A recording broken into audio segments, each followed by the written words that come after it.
I assume most people have not heard of me. Most people. I am a lifetime research scientist. I worked for 32 years in the pharmaceutical industry and biotech. My most senior positions were at Pfizer. I was vice president and worldwide head of research in allergic and respiratory diseases.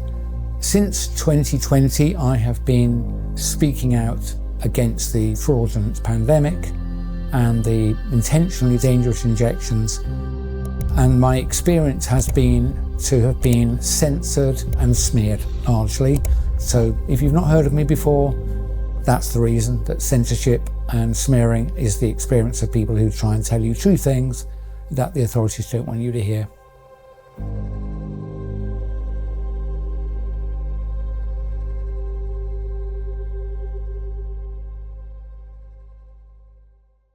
I don't want to give up because I'm, nothing to say, but I think I've said enough that if anyone's looking at what I've said or looking for me, they can find me easily enough. And if they're not, putting out another 10 videos or 100 videos is not going to reach them. So I think there'll be things for me to do. I think this could easily be a year of major change, but I can't see the point in doing that much more, frankly. I've done over 300 video and audio interviews, and I'm more concerned than I was in 2020, 21. I'm more certain, unfortunately, I wish I wasn't, I'm more certain of the tentative concerns I had then. I've got a much better understanding of the history behind what I call the nonsense, the 2020 lies of the not pandemic. And to inject people with the not vaccines. Yep. I got a much better understanding of all of the work that's preceded it.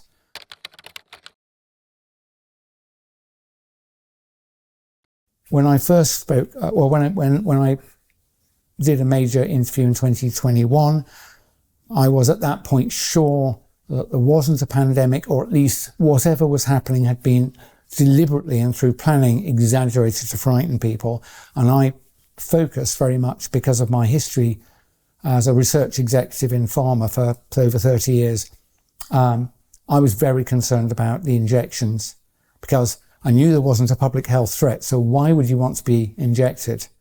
My thinking has advanced quite a lot since then, which I may talk about later in this interview.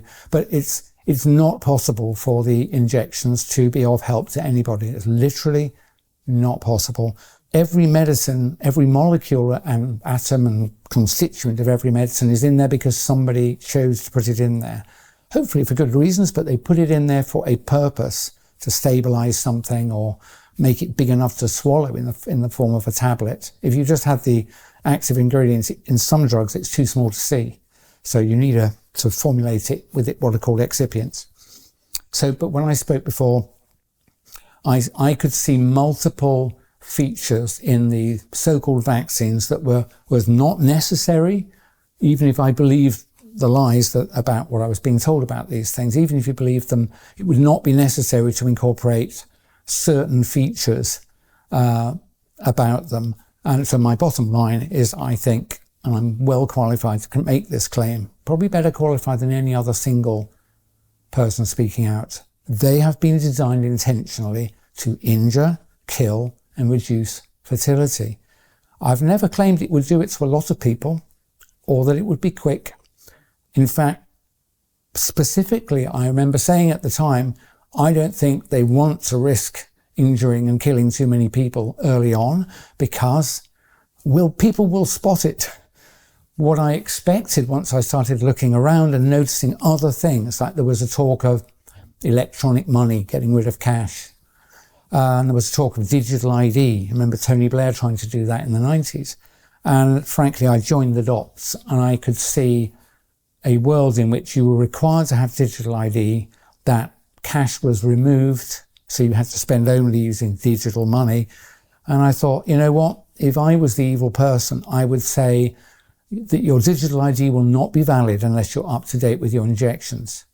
And I came across a document from the EU. It's called EU VABECO, VABECO. And it's a scheme that started in 2018. Bottom line is the EU Commission anticipates a future in which every EU citizen has a digital ID whose validity is governed by whether or not they've been injected with the latest mRNA-based, quote, vaccine. So they anticipate regular injection for the rest of your life. That's, you know, and the idea is it'll improve health and safety as you travel around, which is a lie. It's a lie. You being vaccinated doesn't protect anybody. In fact, I would recommend no one has any vaccines at all, from what I've discovered in the last year or so. But, you know, honestly, when have governments ever given a flying one about your health and safety? You must know that a claim that you must do something for your health and safety is what is called, it's an excuse, it's an ostensible reason. These people who are trying to take our lives away from us always use two things. It's always two things. They'll tell you about something using the excuse, the ostensible reason. So in this case, it'll be you have to be jabbed to protect you from marauding viruses. The real reason is I'm afraid they want to make you ill and kill you. That is the truth. It's absolutely clear. There's really only one senior institution. It's a group of people who you can see as supranational groups from the UN, WHO, the International Panel on Climate Change, the World Economic Forum, Bilderbergs. You should see them as the same. They're different manifestations. Trilateral Commission. Keir Starmer's a member of the Trilateral Commission, the only elected British politician who's a member of this globalist group, at least that particular one. They're all founded by the same group of people. They've been running for decades to much longer than a century. And I believe they believe their destiny is to control all us little people, all us. They see us as useless eaters. Useless eaters. Where have you heard that phrase before? What happens to useless eaters, do you think? I think they believe it's their destiny, maybe their obligation, to take control of everyone, everywhere, forever, using digital means. So digital ID, digital money, geolocation, and an obligation to be injected, something like that. You don't need much more than that. The control mechanism is so frighteningly simple. I warn people, and I'm not going to sign up for digital ID. I'm probably going to regret that statement, but you don't need a new global single format editable digital biometric ID. But that's what digital ID means. Single global editable biometric digital ID. I'm warning you. I'm trying to help. It's the last really important decision you will get to make. If you sign up for it, the people who are taking over do not require your consent, your collaboration, you to do anything after that. And this is why. I'm going to tell you why. Even I, as someone who's not involved in finance, I'm clever enough to see that the debts of all major countries has been deliberately piled on and escalated to the point where it's obvious to all of us that the debts can never be repaid. We're struggling even to service the interest on the loans. So at some point, I predict with great confidence that an event like 2008, the global financial crisis, only 1,000 times worse, will occur. And that will mean every country is bankrupt at the same time. All businesses would be bankrupt at the same time.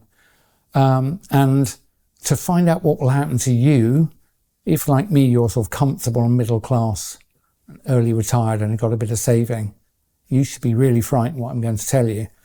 David Rogers Webb. David Rogers Webb.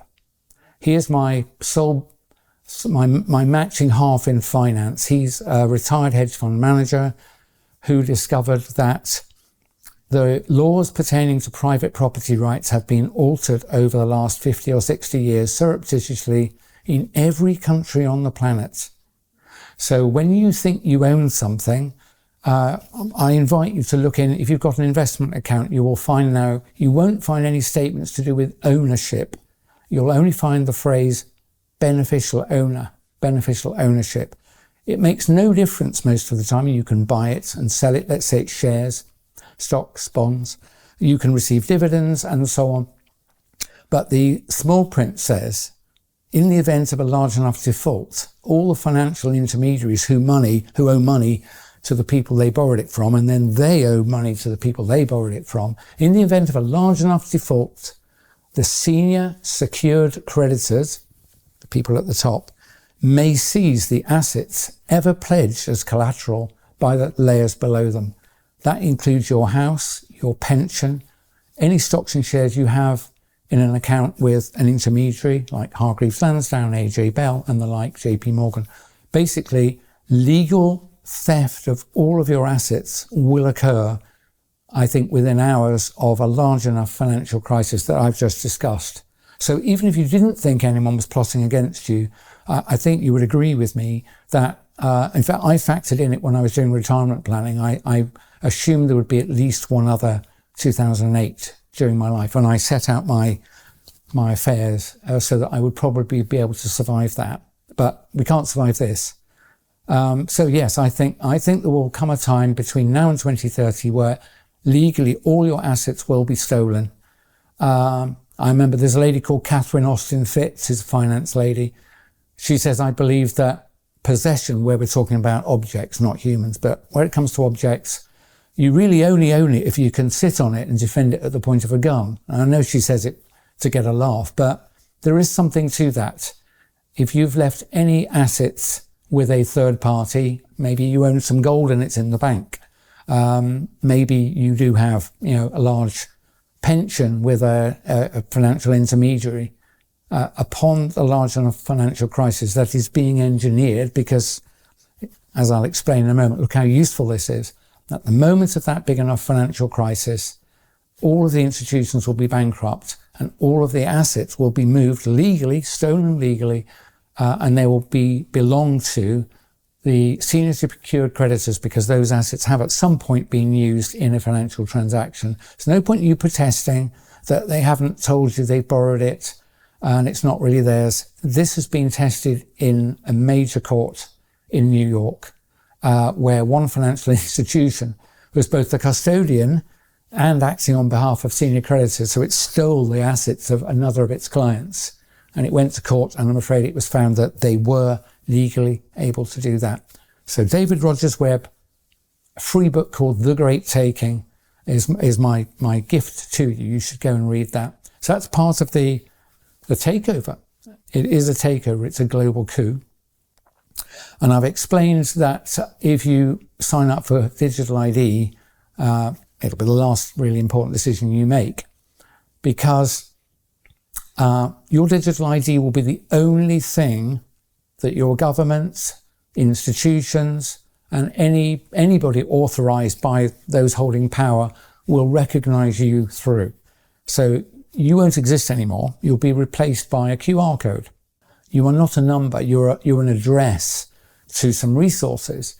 And that makes it particularly dangerous, because those resources can be edited. And one of those fields, for sure, will be your vaccination status.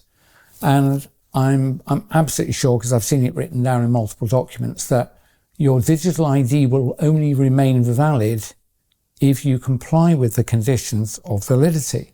So one of them will be, have you had your latest recommended or mandated jabs? And because of the fact that I'm qualified in toxicology and worked for decades with others in what's called rational drug design, when I look at these jabs, the constituents, I am certain, formally certain, that they were designed to hurt you. And so, the digital ID will lose validity unless you roll your sleeve up. You must see that's designed to injure and, I believe, ultimately kill you. But you won't be able to escape that, because all your money will also be associated with your digital ID. So let's say you've gone to a supermarket, you want to buy a drink and a sandwich. You'll beat them through and it'll say, how do you pay? And it'll say, present your digital ID. And the cash register, as it were, the cashless system, won't proceed until you show it your QR code. And if you're not vaccinated, and if that means your digital ID is not valid, it will say, sorry, transaction refused. The merchant will not be able to sell you the product. So you can see how difficult this is. Now, a valid digital ID, just like a valid passport, is today required to cross a border. And I have no problem with a passport, of course. But I'd be pretty cross if to buy petrol I had to show my passport, or to buy a bottle of water I had to show my passport. But that is what's coming. You'll have to show your digital ID. If you said hurty words on the internet, you might find that your digital money doesn't work. If you're outside of your 15-minute zone and you're not authorized to be, you will not be able to buy anything. That's what's coming. It's the ultimate tool of slavery, the digital. It's called the digital gulag by other people. I think that's not a bad phrase. And the way to stop that happening is to put your foot down and don't sign up for it. If they tell you, say you're, if it's the government, they might say we're not going to give you benefits unless you sign up for digital ID. I can't help that. I'm going to tell you, you at this point have to choose. Obviously going to engineer it so that you'll feel you can't refuse. If you sign up for it, your life is going to end. Your free life is going to end. So I would say, like I always did with the jabs before I really knew what was going on, I would say, don't decide anything now. Defer your decision a month, maybe another month. Same with digital ID. Please, when it's first put to you, and especially if they threaten you, we'll have to fire you if you won't sign up for this. This is good for you, is it? Why would they threaten you? Why would they punish you for not doing something that's supposedly good for you? And the answer is, I mentioned earlier, always two reasons: the ostensible reason, the excuse, or the real reason. And the threats come because the real reason is what I've been telling you. It's for bad. So if they tell you they won't pay your benefits if you don't sign up for digital ID, I'm going to ask you to swallow hard and not sign up. You might have to sign up in a month or 3 months. Don't sign up. The more people who don't sign up, the more likely we are to be able to defeat this, because other people will be taking their lead from you. So if you've got children, I think you should be willing to go hungry for a bit. If I have to, I will, in order to stop this happening. So I've made the bold statement, I'm not going to take on a digital ID. And some people have said, you will lose access to your money in your bank accounts. Do you know what? So be it. If I sign up for it, what's going to happen is what I've outlined to you. Money's not going to matter. One, they'll steal it. And secondly, I don't want to survive in a world in which I'm beeping my way into and out of shops and beeping my way to buy some mouldy bread with insect flour, right? I'm not going to live in that world. So I'm just going to stop. And the worse the punishment brought upon me, the worse the retribution, the more sure you should be that this is a bad thing. So even if they say we're going to fire you, say respectfully, I don't trust this system. I'm going to defer my decision. I'm not going to sign up this month. Let them fire you. I think they'll have to give up. Remember NHS 100K when they said, we're going to jab you all or you'll lose your job. And 100,000 of them campaigned on the street. And the government actually gave in the next week. So there's enough power if we only just take our courage in our hands. And you only need courage when you're threatened. You need some courage now. You need some courage now. I'm not frightened. I don't look frightened because I'm not frightened. Everyone's life comes to an end eventually. I don't want it earlier than necessary. But if I do what I think these evil tyrants want me to do, the end of my free life has been reached. Honestly, I think we can defeat this if enough of us are reasonably brave. You don't need to fight anybody. It would be pointless. They'd love you to get young, strong men if you get fighting on the street. I bet the government would love that. Never been my style.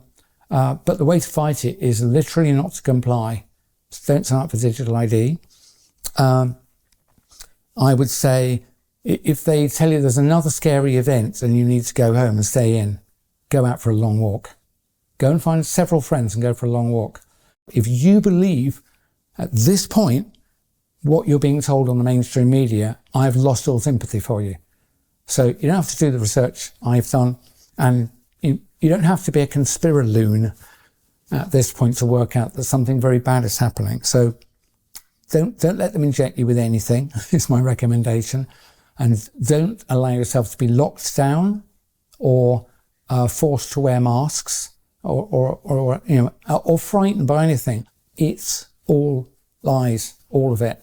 And you've got to take your courage in your hand now and think, do I trust the BBC or this guy, Dr. Mike Yeadon, who warned you about the toxicity of the expected toxicity of the injections I warned about in writing before they were authorised in December 2020. And every day I've wished I was wrong, but I'm not wrong.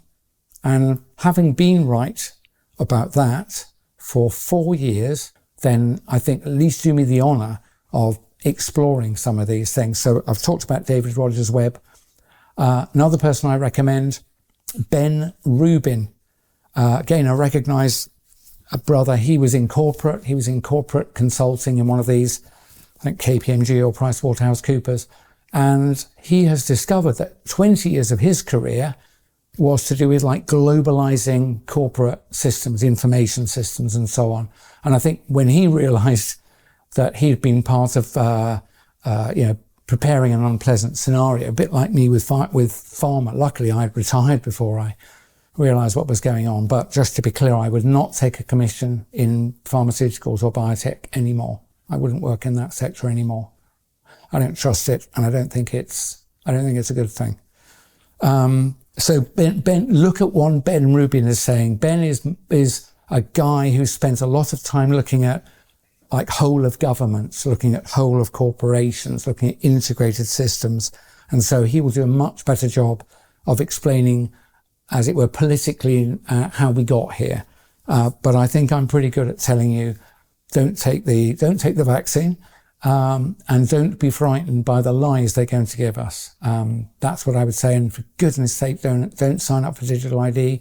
If you feel compelled to, I'm really asking you, defer the decision to do it and watch the punishment, and know that if it's genuinely good for you, why the dickens would they punish you? Why would the threat escalate until they might even say, if you won't take it, we're going to imprison you? They won't start there. They will literally start there with a financial disincentive. So defer the decision, even if you think you're going to have to sign up, please, because I think we can defeat them with that one move. And the other one is, don't believe the lies anymore. There's nothing much to be frightened of other than other humans, really. Other plotting humans are the thing you should really worry about. And there are plenty of them, and I'll name one of them, our former Prime Minister, Tony Blair. He's not a good person. He's really not a good person. So we came into government, you will remember, not left, not right, but the third way. Do you remember the third way? What it involved was public-private partnerships, which meant we'll borrow money from private financiers and we'll spend it on public services. So that means your country will improve without you having to pay any taxes. And when I heard that, I thought the chickens will come home to roost. And so we got lots of new hospitals, and we didn't have to pay for them at the time. We were just servicing the loan, something like that. Chickens have come home to roost. The country now has enormous structural debts. And I think debt repayment it's either the second or the third largest item on the budget already. It's more than we spend on education. Next year, it'll be even more. And, it will become the largest budget item if the country survives long enough. So Blair, we voted him in. Blair has, all the other countries in the West have been guided to do this. So they've all borrowed so much money that they are effectively bankrupt. There's probably no hiding from that, but let's not make it easy for them. So yeah, they bankrupted the country and they've hidden that, but it's very clear to people like David Rogers-Webb. And I anticipate we'll have other scares, like, honestly, if they tell you about bird flu, it's like a chicken with a cold. You know, have you ever seen a chicken with a cold? Have you ever seen them coughing, sneezing? Birds don't get flu. Birds do not get influenza. They don't. They do not get influenza.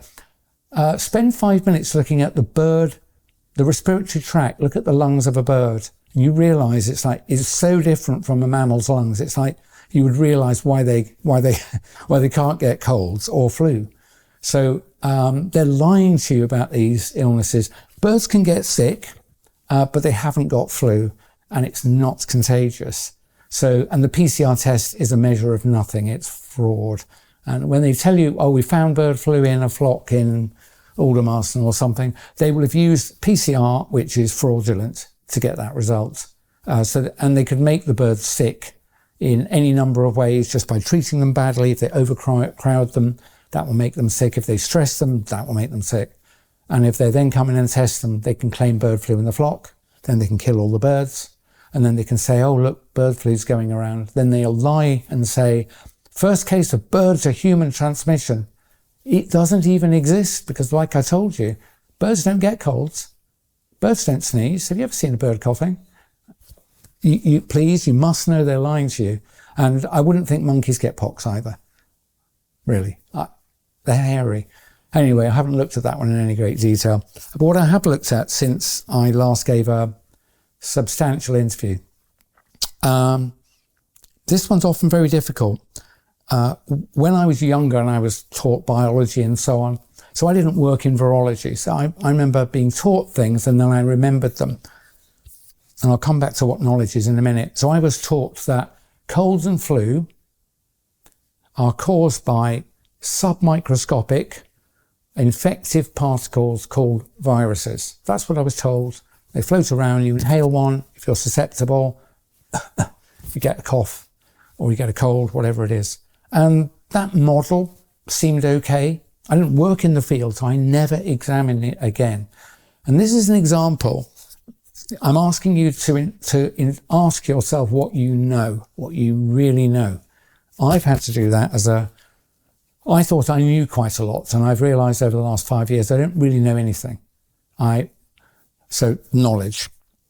I think there may be multiple kinds. I'm not a philosopher, but there's at least two different kinds. One is things you know because you yourself have done the work.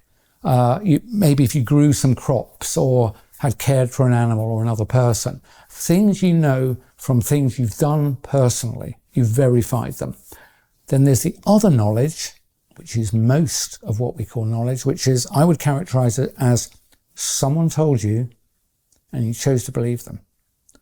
If you ask yourself honestly about what you know, how much of what you know belongs to the second group? Someone told you and you chose to believe them.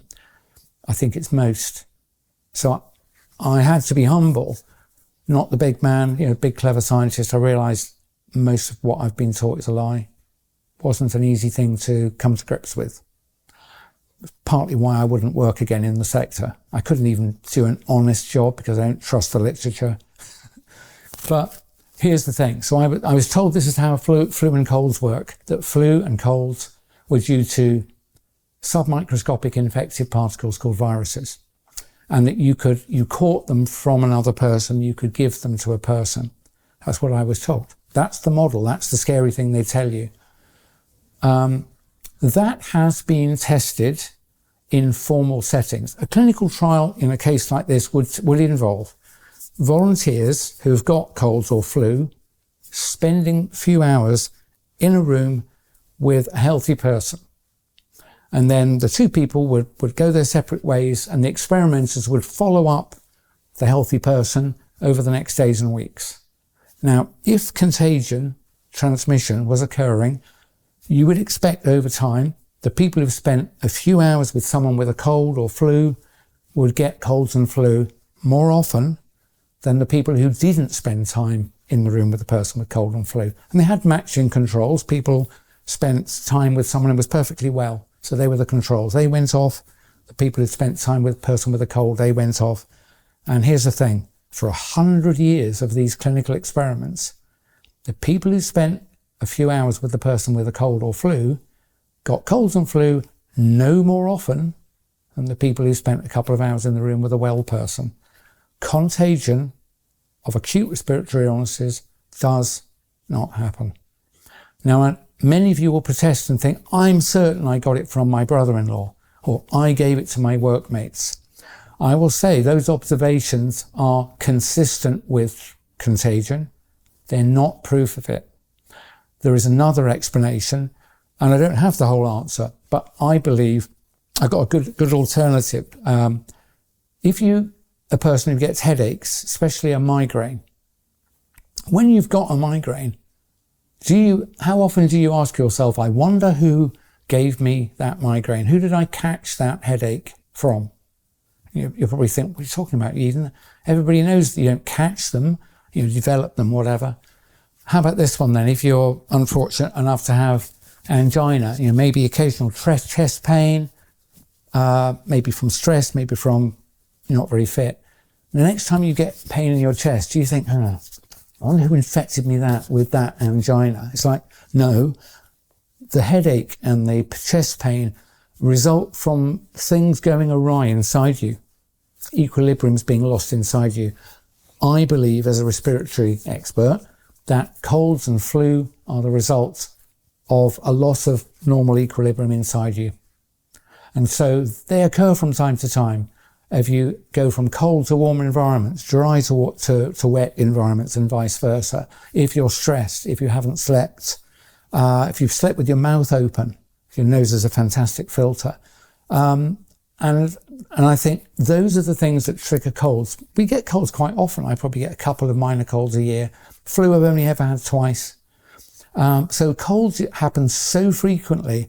This is how it works psychologically. The next time you get a cold, because you've been told you catch them, you'll think, who did I see that had a cold? It's like, I wonder if that guy in the checkout who was coughing. Or no, it's Dave at work, or my sister-in-law had it. And you will attribute your symptoms to those encounters, because that's what we do. Humans are great at forming patterns. And I'm telling you, it looks like that, but that actually isn't how it works. And so next time you spend time with someone with a cold and flu and don't get a cold in the week or so afterwards, remember, Mike did tell us you don't catch these things from other people. So, that means you shouldn't be frightened if they lie to you and said that there's a bird flu or, influenza or whatever it was called, COVID, because it doesn't work like that. These diseases do not work like that. They're normal illnesses. Your experience of them is a good guide to what will happen to you if you get one, which is mostly you spend a few days feeling a bit rubbish and then you get better. If it's flu and you're not old and ill, you might have several days where you're really unwell and in bed, but then you get better. So honestly, there's nothing to be frightened of but your other human beings. Do not get vaccinated. Contagion is a lie. You don't have to be paranoid if they really are after us.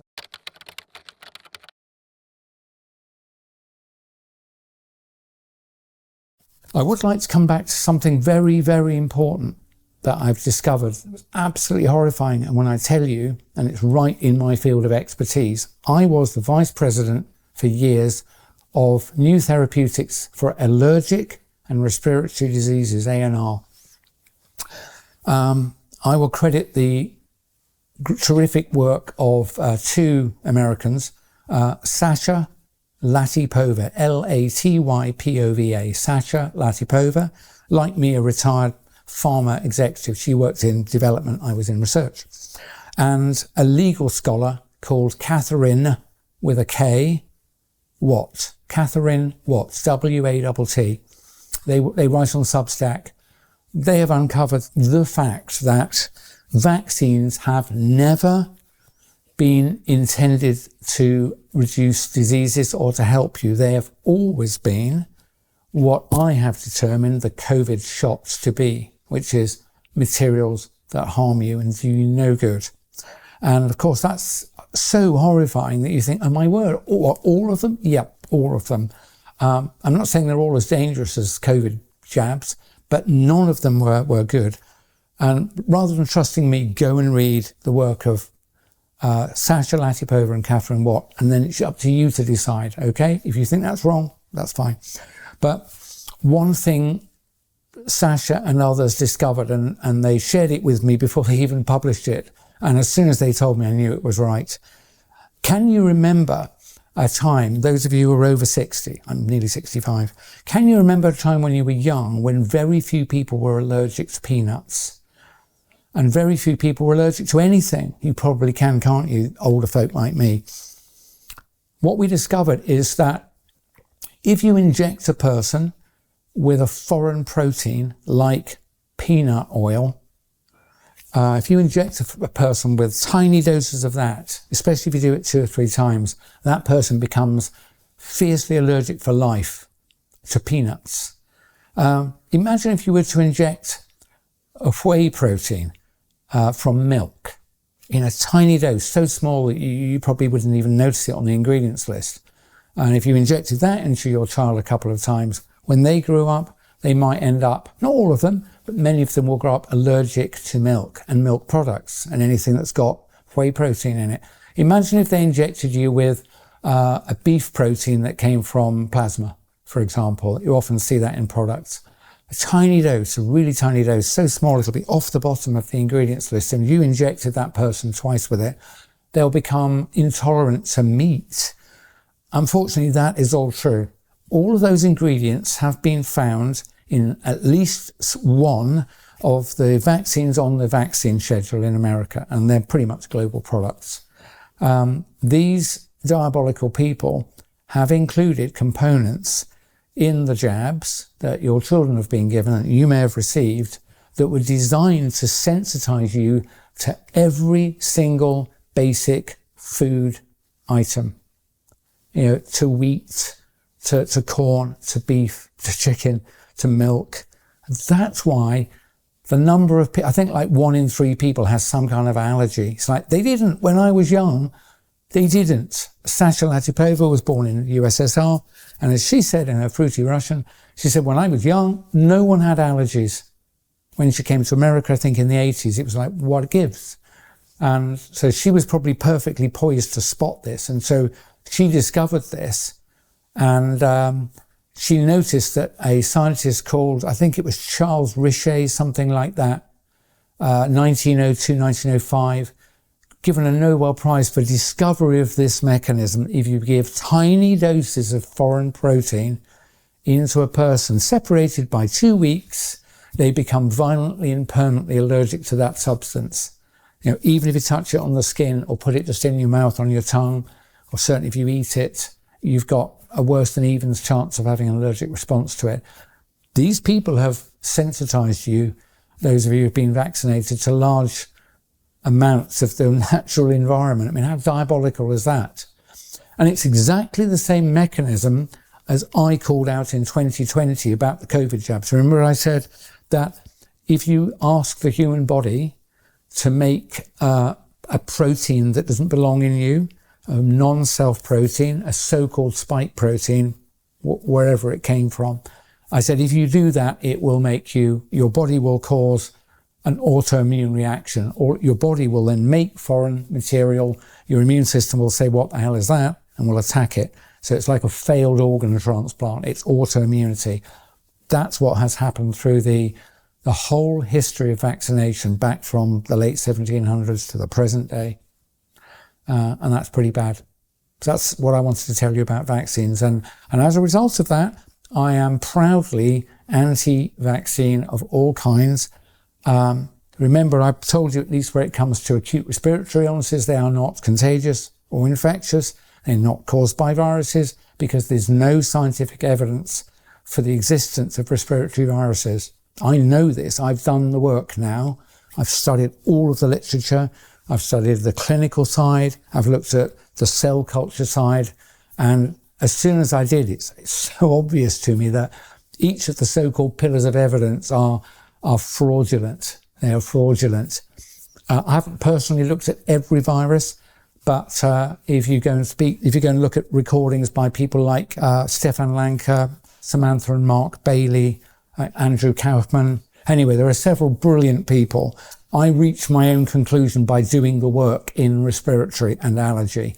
I have to say, I'm going to leave it to other people to do the work in their own fields, but that has allowed me with confidence to say the things I now say. If any former colleagues, please, want to talk to me about that, if they think I'm wrong, I'm not wrong. I can show you chapter and verse, all the literature references going back to acute anaphylaxis. I've used these models in vitro in industry. It's like, and how do we achieve them? You administer foreign proteins twice, about 14 days apart. It's like amazing how I didn't spot it. People don't spot things. I didn't spot things. Even in what the Americans call your own wheelhouse, because you're not suspecting people are out to harm you. You literally don't interpret this action, which is bad, because you're not looking for bad motives. So now I can see so many things. I understand some people don't want to even tackle this topic.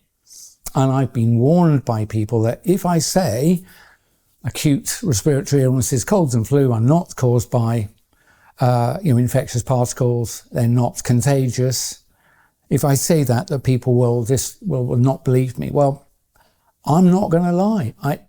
There's no point in me sitting here and telling you anything if I don't tell you the truth. I'm sure it's true. Some people will reject everything I've said because of what I've just said, but I can't help that. But I am qualified to have done the work. And you may note, I restrict my remarks to acute respiratory illnesses, because that's where I've done all of the work. I've read all the papers. I can show any other scientist I can send them a list of the papers if they want. So if someone thinks, no, he's wrong, if you're a qualified scientist and you think I'm wrong, contact me and we'll have a phone call and I will send you the papers. And I think you will have to conclude, as I do, that contagion isn't a thing. Obviously those illnesses are real. I've had 2 bouts of flu, and dozens of colds. But basically all I'm telling you is that the attribution, the mechanism of them happening is not what we were told. It's something else. I've spent a lot of time working with others in designing therapeutic aerosols, things that you can inhale and will land in the airway. So I know a little bit about the internal architecture of the lungs. You may have heard statistics like the inside surface of your lungs, if spread out flat, is about the size of a tennis court. I mean, whether that's exactly right, I don't know, but it's big. It's a big surface area.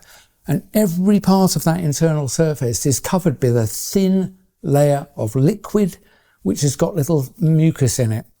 Imagine your body all day and all night for whole life has to regulate the thickness, the depth of that little layer of water.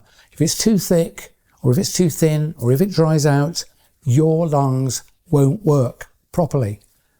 But I think occasionally they do veer off course. Patches of your lung lose control of what's called airway surface liquid, the wetness on the lining of bits of your lung.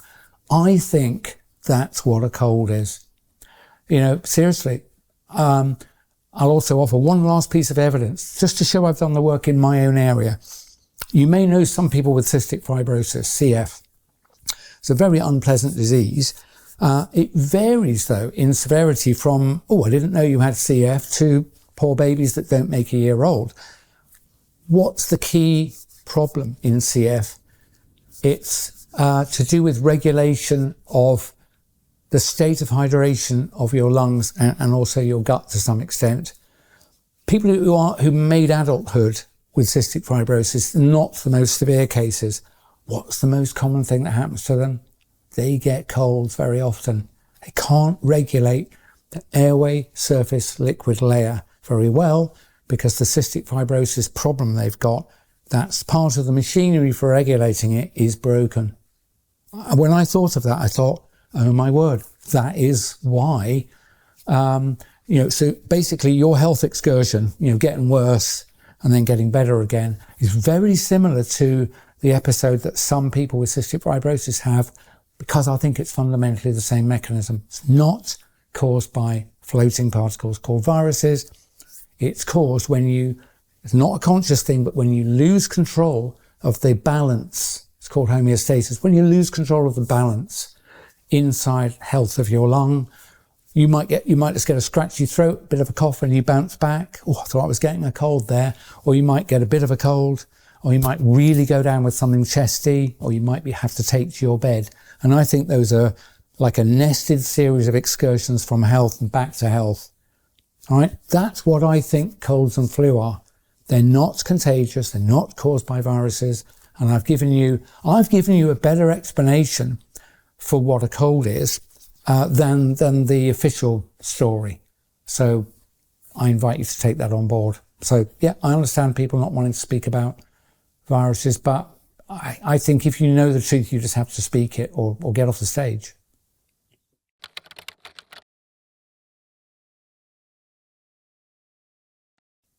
In many interviews, I've been keen to tell people that there wasn't a pandemic, there wasn't a public health emergency, there was nothing unusual happening. Sometimes I'll refer to the numbers of people, going into hospital or dying of things, but I've got something that I think is more useful. In order for an emergency to be declared, like a fire or like a shark approaching a public beach, holiday beach, would you agree with me, ladies and gentlemen, that before you would call out the fire engines, you'd probably be smelling smoke somewhere, someone would be, or a smoke alarm will go off.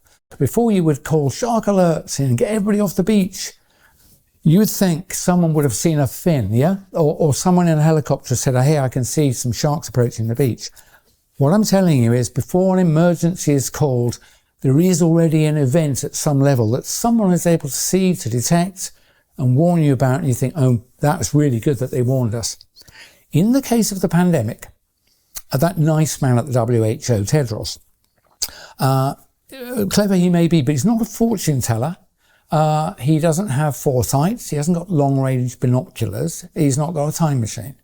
In order to declare a pandemic, which I think he did in 2020, March, whatever it was, he has to have some evidence of that. There's a little problemette, ladies and gentlemen. Not just me, but Dennis Rancourt in Canada and many other researchers have looked for signs of illness, respiratory illness, which surely would be growing somewhere in a small way in order that the WHO from their esteemed exalted position could aggregate all that data and go, oh my word, it looks like there's something like a pandemic beginning. There is nowhere in the world that you can find increased frequency of respiratory illness and respiratory deaths anywhere until after the WHO called a pandemic. Ladies and gentlemen, they called a pandemic with no evidence of a pandemic because they were lying to you. They were lying to you. Then they created all our governments created the impression of a pandemic by misusing a test that doesn't measure what it says, PCR. There's literally, what we had is a pandemic, a rollout of the test. It's as simple as that. Increased number of cases everywhere was a pandemic of a rollout of a rubbish test. It's not a mistake. They knew it was rubbish. They designed it to be rubbish. They designed it to produce positives where there was no illness. And then when people died, they said, oh, they had COVID. They literally did that. And then, I'm afraid, medical procedures in care homes and hospitals led to people being killed. But this is old news. You've heard all this before. But I just wanted to tell you, you can't have an emergency without some sign of that emergency emerging somewhere. You need that information in order, as a leader, to say, I'm afraid, folks, I've got bad news. There's an emergency coming, batten down the hatches. For these pandemics, they just lied to you. Nothing was happening. If you go and look for it, you'll not find the evidence. They called the pandemic, and then the data started arriving, which was fraudulent. So it's as simple as that.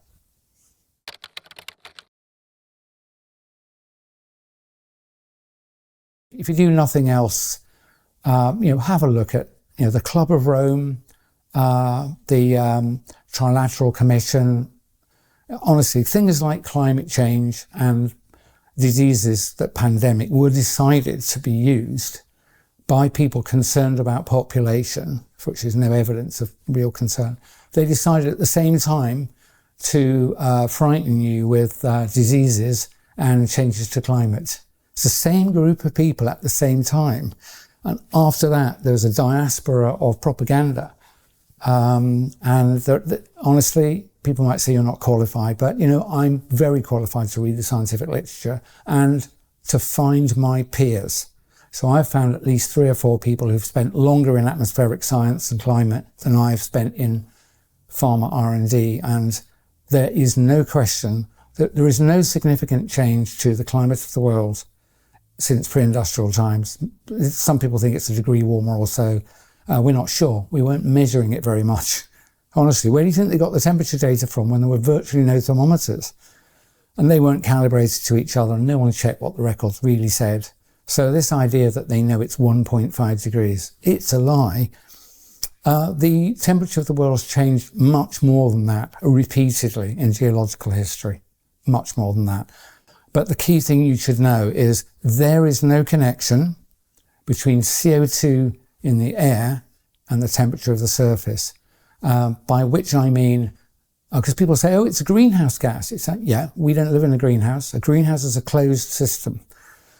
If you modify CO2 in the atmosphere, a pretty much open system, all that happens is the bits that are warmed transfer their energy to other atoms, and then they radiate them back out into space. The reason we know this is that there are ice cores from deep polar ice that have been looked at by several independent groups. What they all show is, yes, temperature has modified over time. Atmospheric CO2 has modified over time. Here's the important information. Changes in temperature always preceded change in atmospheric CO2. Atmospheric CO2 moves in response to the change in temperature. Warm water doesn't hold as much CO2. The seas are big. There's a lot of volume of the sea, so there is a lag. But after the temperature of the air has warmed up, after a large lag, the sea warms as well. It releases some of its CO2. Everybody knows a fizzy drink loses its bubbles, which is CO2 dissolved. It loses its fizz when it warms up. So what I've just told you is true. Warm water holds less CO2 than cold water. When the Earth warms due to changes in solar output, modification of our non-circular orbit, alteration of the angle of the Earth to the solar ecliptic, any of those things and maybe others, whatever it was that makes the Earth warm or cool, the CO2 movement takes place afterwards and in the same direction. So all of this fear-mongering about burning fossil fuels, adding CO2, and that will change the Earth's climate, it is a lie. And they're lying to you to frighten you and to get you to accept, for example, restriction on internal combustion cars. Given what I've just told you is true, why would you not have 100-year-old technology that's being refined and is the exhaust coming out of very good cars today is cleaner than the air coming in through the intake in any city that's a bit grubby. It's that good. Catalytic converters, nitric oxide converters as well in things, especially in diesels, computer controlled fuel injection, stop start. They're literally the air coming out. You can't smell petrol when you walk around London. When I was a kid in a big city, my eyes would stream from the raw petrol pouring out from the cars. So there's no justification for restricting the use of cars, petrol cars. You know the restrictions with electric vehicles, but my conclusion from watching other people who understand engineering, the push for EVs is nothing at all to do with getting you into an EV. It's to get you out of your internal combustion engine car. And the the zero emission vehicle mandate that our government has specialised in, which requires automotive manufacturers to sell a higher and higher proportion of their total sales as EVs each year, the effects of this will be to destroy, to bankrupt and reduce the mass manufacturing conglomerates, people like Volkswagen, Audi Group, Ford, and so on. They will be bankrupted. Now, they may be collaborating with World Economic Forum or not. It doesn't really make any difference. The quick example of Volkswagen, Audi, they're not allowed to sell the number of cars we would like to buy, petrol and diesel, because the company and the main dealers know that they'll be fined £15,000 a car if they don't sell 28% as EVs. So they're going to restrict, and they are already restricting, petrol and diesel sales, and it's only 2025. They also can't sell very many EVs because the European cars are a lot more expensive than the cheap Chinese imports. I'm not having a go at China. I think this has been arranged by global financiers. On the one hand, it's like a 1-2 punch. You can't sell petrol and diesel because we're not going to let you. And oh dear, your cars are uncompetitive with the cheaper Chinese cars. There are 180 Chinese EV makers. At the moment, I think 1 or 2 is profitable. And I saw a press report from the trade press that said by the end of this decade, 7 to 9 of them will be profitable and the rest will have gone. What that tells you is someone is willing to spend hundreds of billions of dollars to manufacture cars, I would suspect, at a loss in order that they can be delivered to Europe at a loss in order to destroy the mass manufacturing capability of Europe. And as a result, it'll be, oh dear, there are simply not enough cars to go around anymore. So in the end, they won't need to mandate it. There literally won't be any. So, and that's one big concern I've got. You might think, why would I comment? I like machinery. I commented before that I like wrenching, spannering my own vehicles, cars and bikes mainly. And I was filmed in 2020 in my bike shed. So I've paid attention at least to automotive changes. I recently had a hire car on holiday, which was brand new, and I hated it. The thing is full of surveillance technology. It's full of, I think they're called ADAS, Automated Driver Assistance System, something like that, ADAS. And it's an EU set of regulations, but it will be rolled out worldwide. And they're the things that are slightly irritating, that beep at you if you're 3 miles an hour over the prevailing speed limit. Will shout at you if you don't stare out of the windscreen constantly. If you take a hand off the wheel, it'll tell you to put your hand back on the wheel. Those have, on average, I read in a trade press, over 10 cameras in the car, only a few of which are outside. Most of the cameras are facing inside and facing you. You are being recorded at all times that you're driving. It's so one of them focuses on your eyes so that it's checking whether you're looking through the screen, whether you're tired or not, if your blink rate slows. And this is not to assist you. This is ultimately to ensure that you will not be able to control and drive your own car. So let's give you one example. You must have heard of 15-minute cities, even if you think it's a conspiracy theory. Just imagine your 15-minute city is a radius of, say, 3 miles from where you live. It might be that much in bad traffic. With these always-on cars that are connected, what do you think will happen when your vehicle crosses the edge of that 15-minute boundary? I know what's going to happen when it is turned on. The vehicle will probably slow down. It probably won't stop immediately, but it will be disabled. It'll go into limp mode and you'll only get into first and second gear. They're not going to allow you to drive out of the 15-minute zone in a modern car. And there are so many other things. That's called geofencing, one word. Go and look it up. I know personally somebody whose car was updated as a favour from a dealer, and when she got it back, being a lawyer, she happened to notice that she had to accept new terms and conditions. And she had plenty of time, she went through the terms and conditions. And one of them was, when you say OK, you will allow the manufacturer and the authorities to activate geofencing software in this car. That's what they're going to do.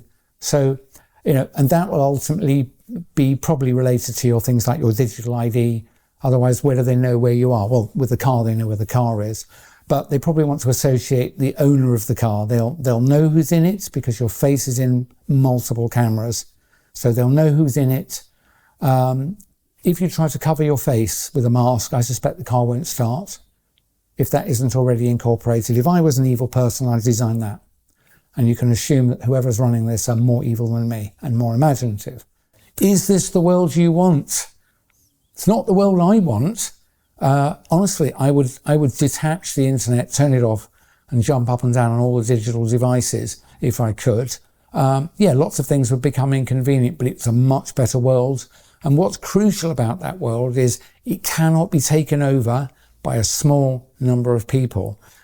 These digital devices are essential for the global coup d'etat, which started in 2020. Without that digital technology and the ability to communicate with you, to alter what your mind is thinking about, what you pay attention to propagandize you, and ultimately to regulate you through digital ID. Without that, they couldn't do this, all of this control. People say, oh, why do they want to do it? It's like, I don't know exactly. I used the example in several previous interviews that if you witnessed an assault of several people were attacking someone on the pavement, and you phoned the police and said, there's an ongoing attack and I'm worried a guy's going to be killed. I've seen a flash, which I think is a knife. Will you get someone here? Wait, straight away. The police go, wait. And before we come out, we need to know what the motive is for the attack. It's like, see, asking why they're doing it is an understandable question, but it's not material to whether it's actually occurring. It is occurring. I don't know exactly why they're doing it. I don't know. I think they're deeply evil people who feel entitled to control the life of people like you and me, who they regard as profane, useless eaters. That was a phrase used by Mao, by the way, before he took steps, which led to the deaths by starvation of hundreds of millions of people. I think these people have absolutely no difficulty in taking steps that will lead to the deaths of hundreds of millions of people. It's been done repeatedly. And these people are entirely comfortable in doing it. And they are doing it. So I've said to people, you didn't know that the injections were dangerous initially. You do now. Anybody who rolls up their sleeve now and has an injection, I have no sympathy for you whatsoever. I know that's an unpleasant thing to say, but I'm not trying to be a diplomat here. If you are so stupid and uninformed that you will allow yourself to be injected again, I have no sympathy for you.